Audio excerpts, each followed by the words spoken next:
Bueno, buenas tardes. Quien les habla es la doctora Silvia Setti. Yo soy médica nefróloga, docente del curso de posgrado de nefrología. Y en el día de hoy vamos a hablar de filtros y membranas, un tema sumamente importante que nos convoca a todos los nefrólogos a diario en nuestro trabajo con pacientes a quienes dializamos. Y qué bueno es conocer un poco más del filtro y de la membrana que usamos para lograr o para conocer cuál es el mejor funcionamiento de esa membrana con el fin de lograr el mejor rendimiento. Y vamos a mirar un poquito la historia de la hemodiálisis. Las primeras hemodiálisis se hicieron en el año 1924-1927 en Alemania, en relación a las nefritis o las insuficiencias renales agudas ocasionadas por los pacientes que hacían distintas complicaciones durante la Primera Guerra Mundial. A posterior, en el año 1945, se realizó la primera diálisis exitosa con este riñón, que es el riñón de Kolff, muy conocido por todos nosotros. Si nosotros vemos, era una serpentina cilíndrica de celofán alrededor de un tambor construido inicialmente con listones de madera, pero posteriormente con acero inoxidable. Giraba alrededor de un líquido de diálisis donde se producía el intercambio, y así es como aparentemente pudo sobrevivir una primer paciente de 67 años con una insuficiencia renal aguda. Posteriormente vinieron los riñones con diseños de placa. Acá se puede ver las guías arteriales y venosas que entraban al dializador, que era como una serpentina, sobre el cual acá tenemos dos tipos: este enorme, que se usaban al principio, y después los otros más pequeños que alcanzaron a usar incluso hasta la década del 90, que son diseños de placas paralelas por donde circulaba la sangre y se producía el intercambio. También conocimos y los dializamos en el año 90 estos, que eran unos tubos de membranas sobre una malla plástica enrollada, se llamaban bobinas, y se colocaban para dializar dentro de un tubo cilíndrico grande por donde circulaba el agua, el líquido de diálisis, que le denominábamos canister. Y bueno, así dializamos muchos de nosotros hasta que llegamos finalmente al filtro de fibra hueca, que es el filtro que tenemos actualmente, que consta de un cabezal donde están las fibras selladas por resina de poliuretano, al razón de 11.000 haz de fibras huecas o capilares, y por fuera una carcasa de polipropileno con la entrada de la sangre por encima, adentro de las fibras huecas, que están bañadas por el líquido de diálisis que entra por el costado. Para hablar de membranas de diálisis, vamos en primer lugar a hablar de lo que es la biocompatibilidad, y en general se dice que la biocompatibilidad es la capacidad de un material, dispositivo o sistema para llevar a cabo su función sin una respuesta significativa del huésped para esa aplicación específica. El material es el filtro de hemodiálisis, llevar a cabo la función de la hemodiálisis sin una respuesta del organismo del paciente hacia ese filtro de diálisis. Esto, cuando los tratamientos son crónicos y hay exposición repetitiva, puede ser problemático, y sabemos nosotros que la biocompatibilidad está dada por la presencia de la estimulación de células inmunitarias durante la diálisis con la liberación de mediadores como citoquinas y bradiquininas, y se mide en general por la presencia de leucopenia y el descenso de complemento y la estimulación de la cascada de la coagulación. Las características trombogénicas de un dializador nos habla de la estimulación de esa membrana que provoca estimulación de la cascada de la coagulación, más lo que hay que sumarle, que es la rugosidad del material y que hace que, por ejemplo, el poliacrilonitrilo sea mucho más trombogénico que una polisulfona, o sea que diríamos nosotros que es menos biocompatible.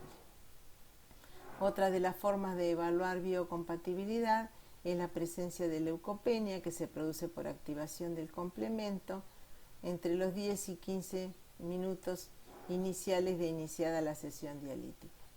La otra es la presencia de apoptosis de neutrófilos, que se ha visto en membranas con cuprofan o hemofan, que son membranas de celulosa, y el estrés oxidativo, que finalmente es el producto de oxidación de proteínas que derivan en ateroesclerosis, en enfermedades cardiovasculares, amiloidosis y anemia.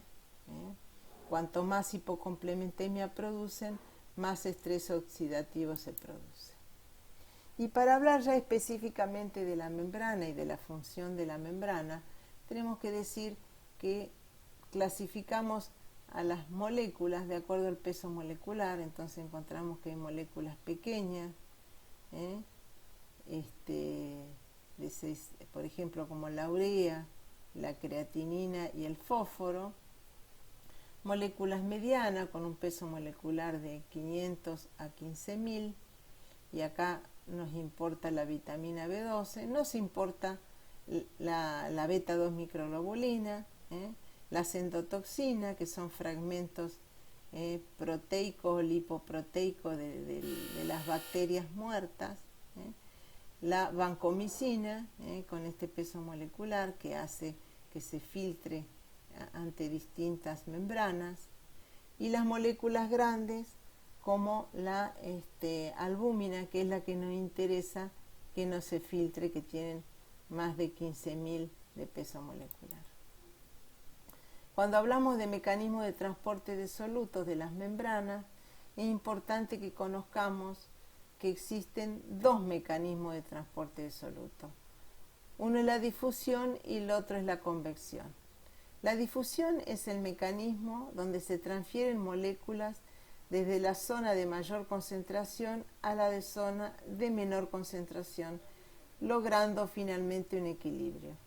En este caso, las moléculas acá están representadas el potasio, el fósforo, la urea, en mayor concentración dentro del capilar que en el líquido de diálisis, lo que promovería la difusión por diferencia de concentración y de esta manera la remoción o aclaramiento de las sustancias. ¿De qué depende de la difusión? Entonces dijimos depende del peso molecular de la sustancia, del gradiente de concentración de esa sustancia, de la solubilidad de esa sustancia dentro del líquido, en este caso dentro de la sangre y fuera de la sangre, de la temperatura, de la superficie de la membrana y del grosor de la membrana. El método se llama aclaramiento, entonces cuando hablamos de aclaramiento de urea, hablamos del aclaramiento de una sustancia con peso molecular bajo que difunde libremente por diferencia de concentración. Acá encontramos el factor limitante, es la permeabilidad difusiva, y la selectividad está dada por el peso molecular. Entonces acá vemos cómo la urea de menor peso molecular pasa desde la sangre a través de esta membrana semipermeable por un mecanismo difusivo hacia el líquido de diálisis. La difusión depende del peso molecular del soluto, como acabamos de decir. A mayor peso molecular, menor coeficiente de difusión. Entonces acá tenemos para un soluto como la urea de este peso molecular, tiene esta capacidad de difusión, y a medida que aumentamos el peso molecular de la sustancia, baja la capacidad de difusión de esa sustancia. Esto para membranas celulósicas y esto para membranas sintéticas. Como vemos nosotros, ya podemos deducir que las membranas sintéticas tienen mejor difusión o mejor coeficiente de difusión para los distintos pesos moleculares. Lo otro también que tenemos que conocer es lo que es el COA, que sería el coeficiente de transferencia de masas del dializador, y que es un indicador de eficacia del dializador para una sustancia X.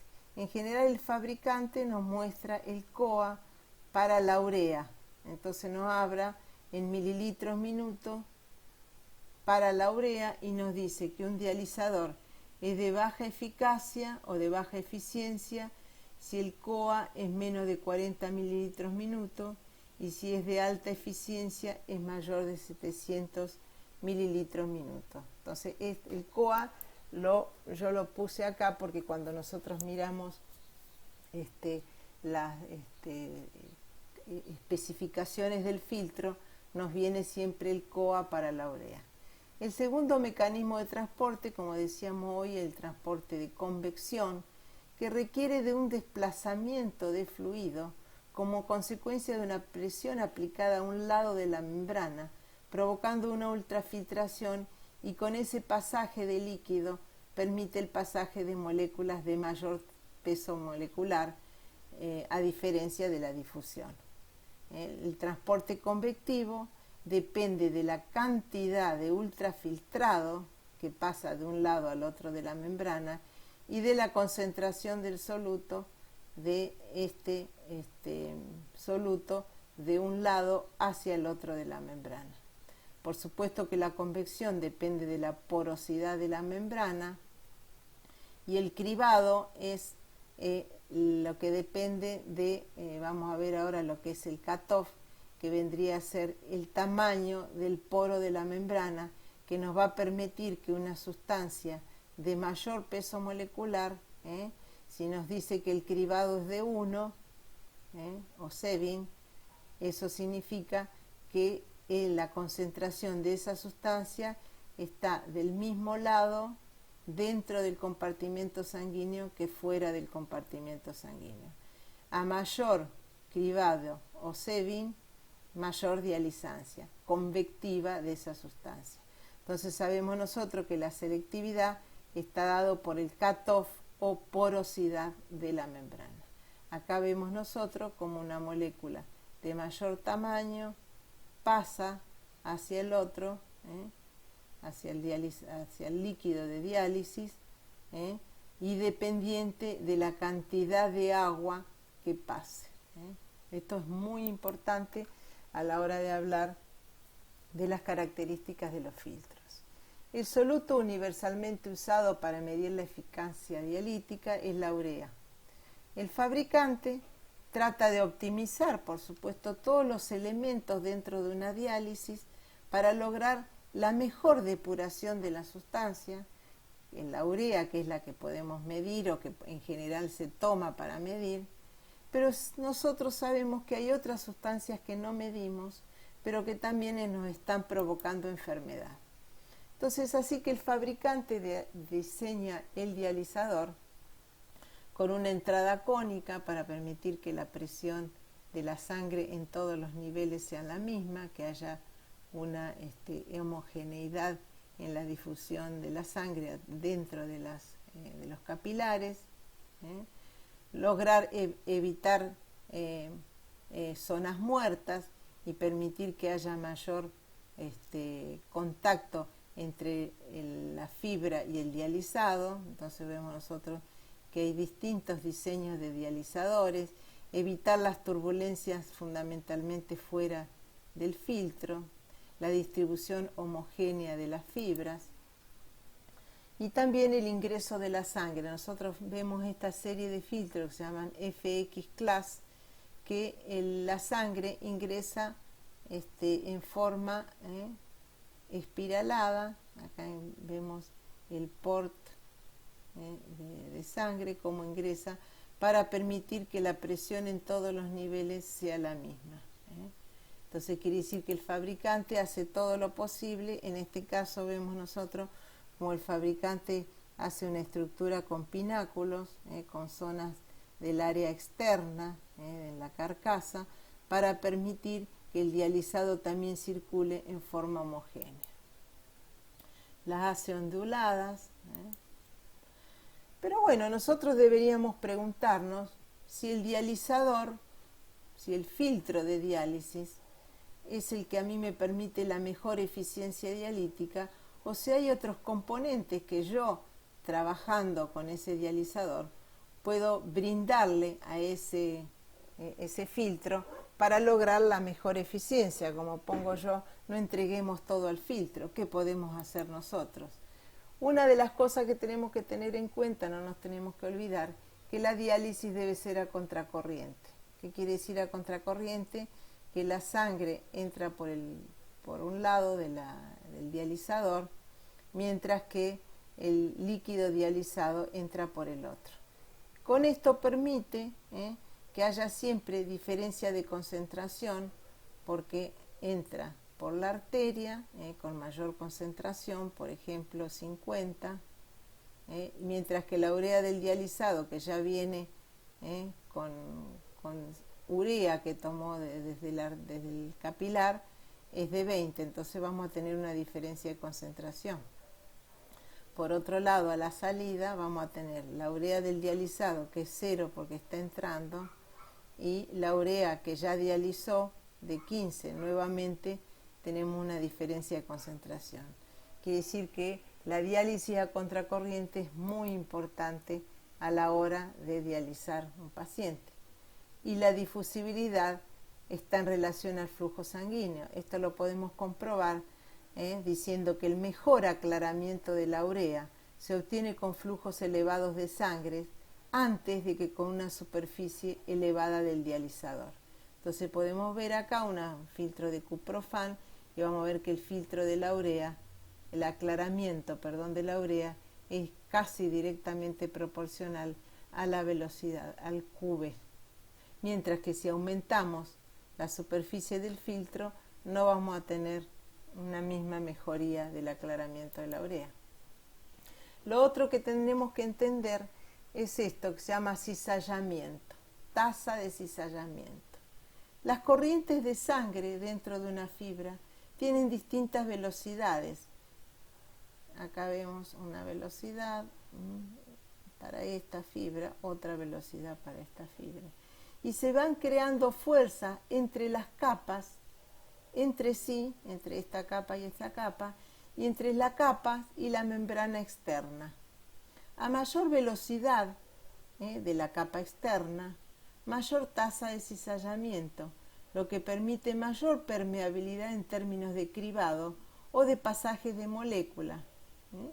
Mayores cizallamientos se obtienen con flujos más altos. Quiere decir que esto también nos dice a nosotros que nosotros tenemos que aumentar las velocidades de flujo sanguíneo y permitir siempre o tratar de hablar con nuestras enfermeras para que mantengan los flujos sanguíneos altos, los QV altos. Entonces permitimos mejor tasa de cizallamiento que va a permitir permeabilidad mayor en términos de cribado o de pasaje a través de la membrana de moléculas medianas.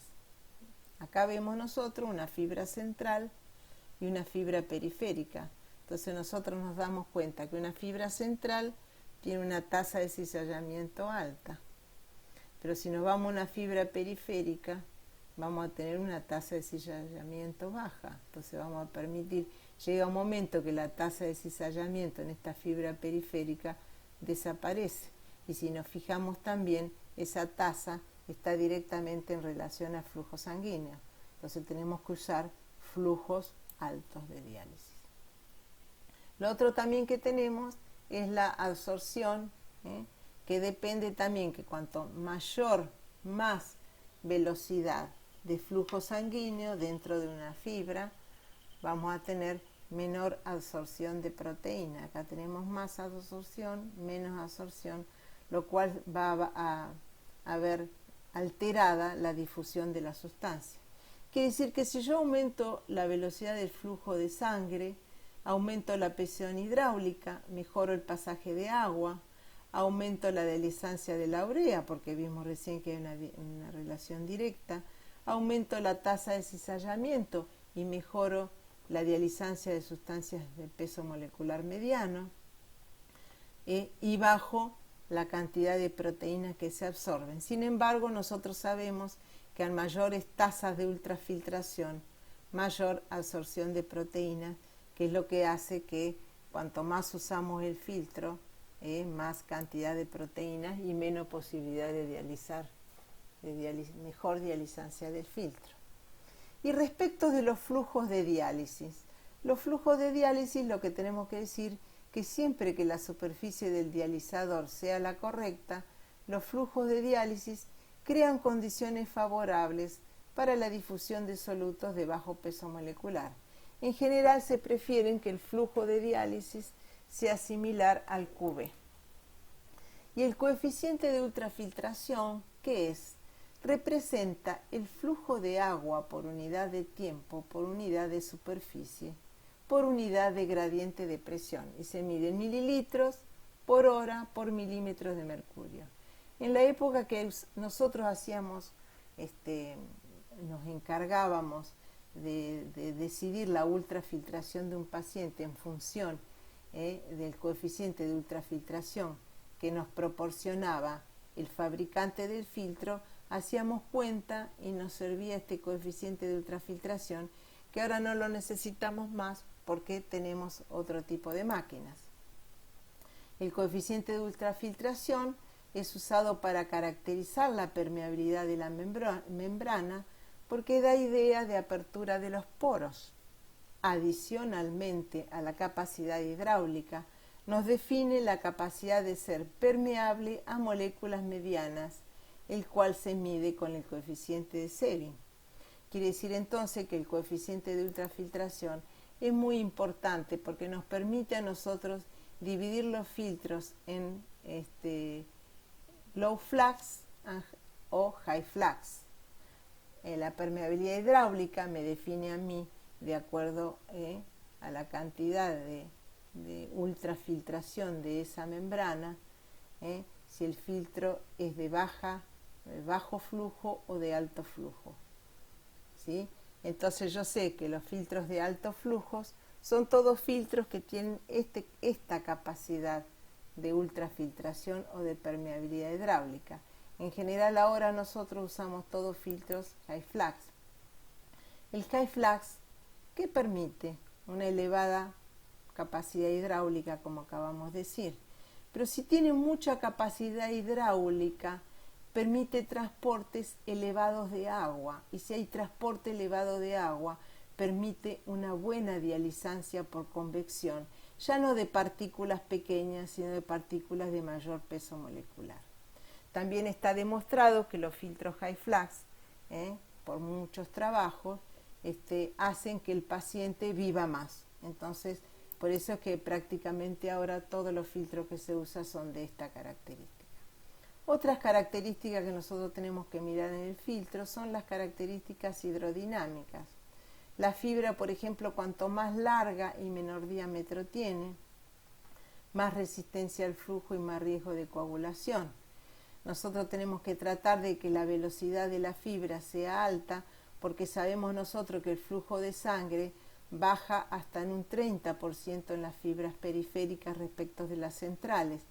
Quiere decir que los QB tienen que ser todos mayores de 350. Entonces, hacemos que se coagulen menos, mejoramos el flujo y bueno, como dijimos hace un rato, mejoramos la dializancia por distintos tipos de transportes difusivo y convectivo.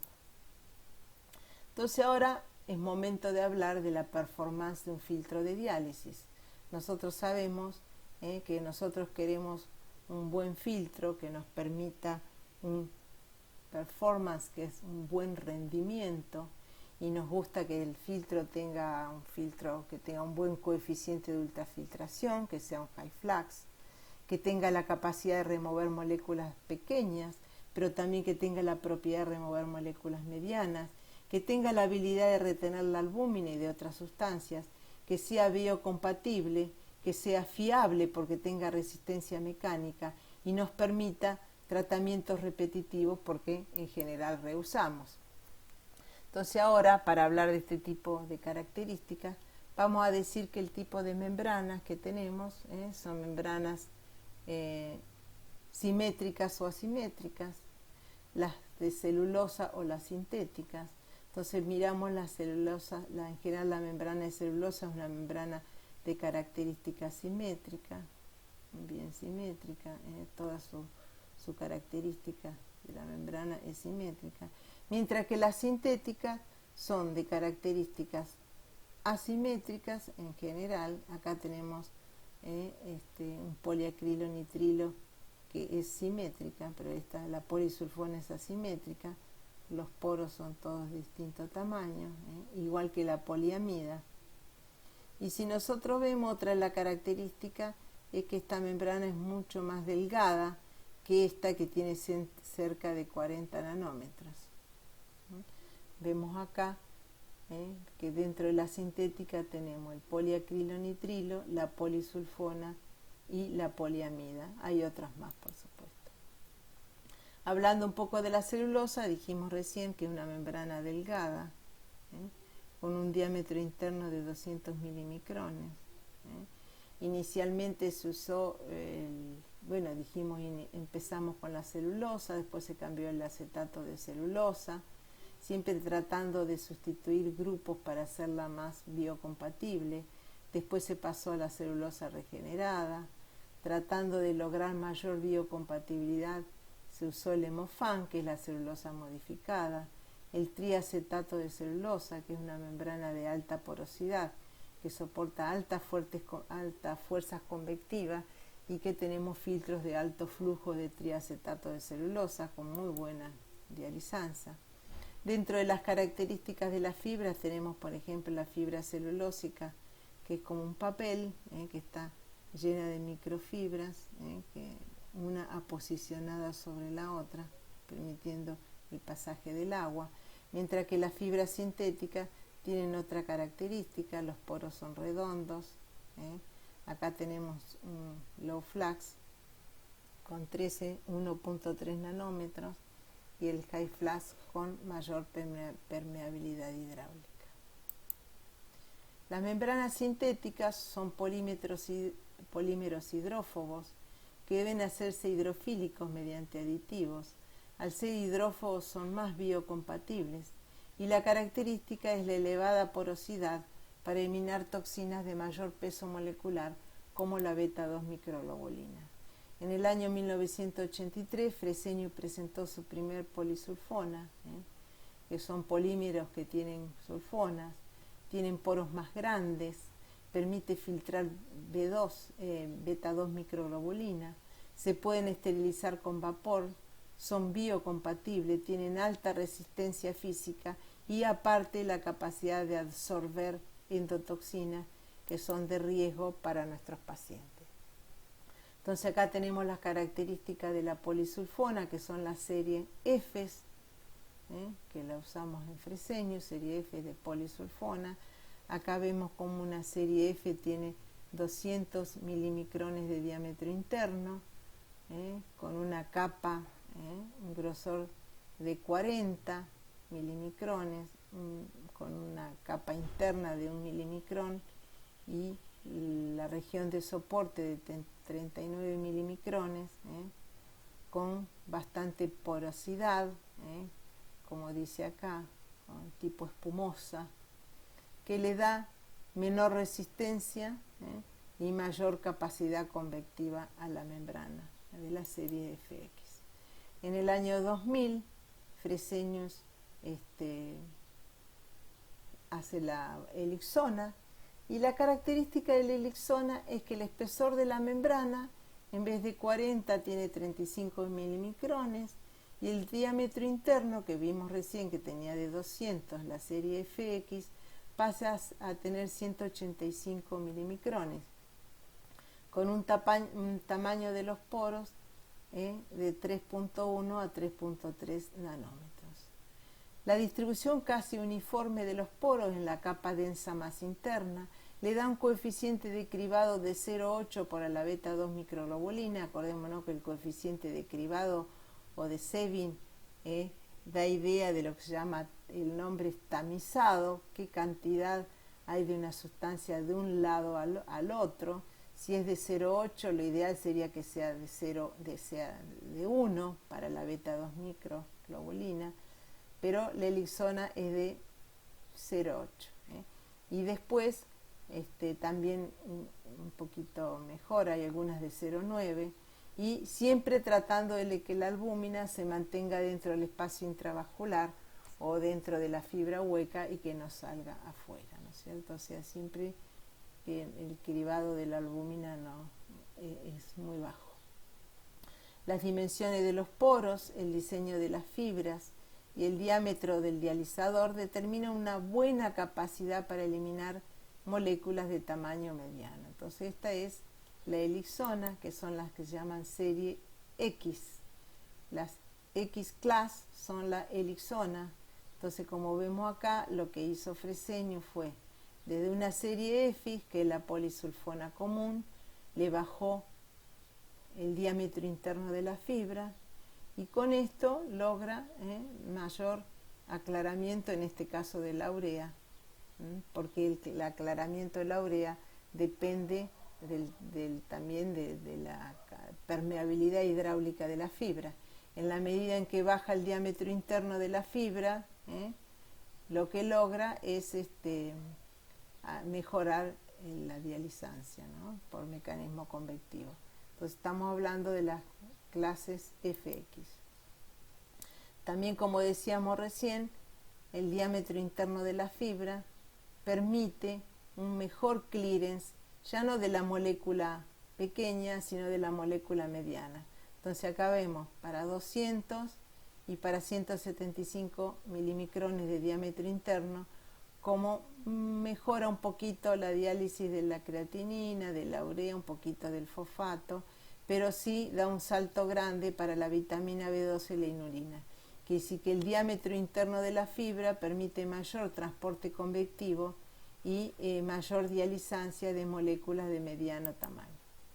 Las clases de elixona, como vimos recién, las áreas FX, nosotros vemos que mejora el transporte convectivo. Esta es low flux, high flux, y si nos vamos a la elixona, esta es una polisulfona, vemos acá cómo aumenta el transporte convectivo para la vitamina B12, bueno, para las distintas vitamina B12 y la beta 2 microglobulina.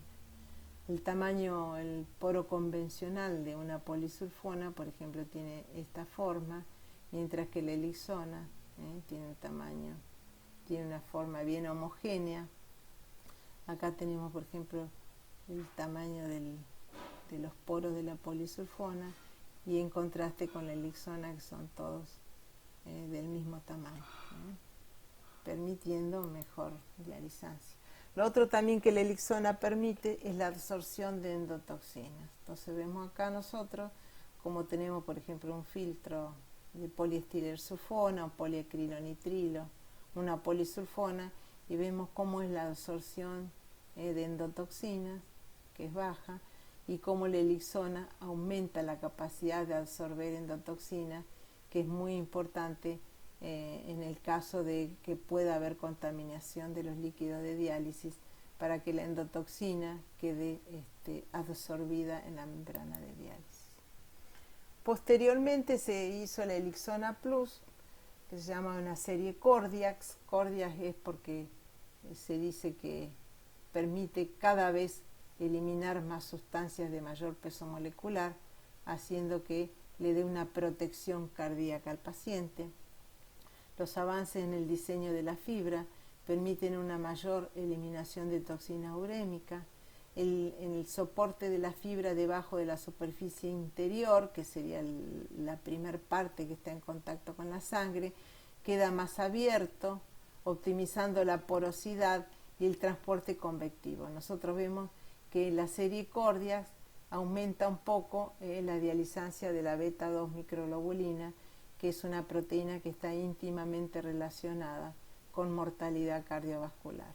Por eso es protector cardíaco. Y al mismo tiempo, a pesar de haber aumentado la dializancia de estas sustancias, no ha permitido el pasaje de la albúmina. Estas serían lo que se llaman Elixona Plus o serie Cordiax. Acá vemos la beta-2 microglobulina para una polisulfona común, para una serie FX y para un Cordiax, cómo mejora el clearance de la beta-2 microglobulina. Hay un mecanismo que es importante tenerlo en cuenta, que se llama el mecanismo de retrofiltración. Es promovido por la reducción del diámetro capilar. Acá nosotros vamos a ver que cuando hablamos de retrofiltración hablamos de movimientos del agua. Esta es una diálisis común, sangre dializador con este movimiento de agua que depende de la presión de transmembrana.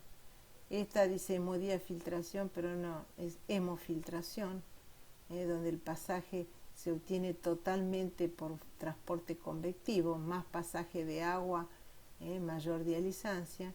Y acá tenemos la hemodiálisis de alto flujo, donde nosotros dijimos que tiene alta porosidad, que permite que el agua en la primera porción de la fibra pase de la sangre al dializador, pero llega un momento que la permeabilidad hidráulica es tan alta que en la segunda porción de la fibra se produce pasaje de agua desde el líquido de diálisis a la sangre del paciente adentro de la fibra capilar.